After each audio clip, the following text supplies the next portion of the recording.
सवाल लेकर आई। बोलती है, बाबा किसी को माफ करने के लिए कितना बड़ा दिल चाहिए। छोटे बेटे के हिस्से में माँ आई। ये कहावत उन बड़े बेटों पर जुल्म नहीं करती जिन बेटों के हिस्से में पूरा परिवार आता है। बड़े बेटे वहां से पूरे परिवार की जिम्मेदारी उठाना शुरू कर देते हैं जहां से छोटों को ठीक से बोलना भी नहीं आता। बेटे का छोटा या बड़ा नहीं, बेटे का जिम्मेदार होना जरूरी है। एक बूढ़ी औरत एक बाबा के पास ये सवाल लेकर आई कि बाबा किसी को माफ करने के लिए कितना बड़ा दिल चाहिए।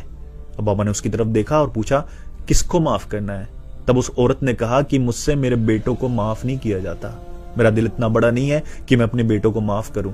तब उन बुजुर्ग ने पूछा, क्या किया है तेरे बेटों ने ऐसा? उसने कहा कि जब वो बहुत छोटे थे उनका बाप उन्हें छोड़कर चला गया। दूसरों के घर में काम कर करके मैंने उन्हें पाला, उन्हें बड़ा किया। अपनी पूरी जवानी दूसरी शादी नहीं की, उन्हीं पर लगा दी। और आज जब वो बड़े हो गए मैंने एक एक करके सबसे कहा, बेटे मैं बीमार हूं, मुझे दवाई की जरूरत है।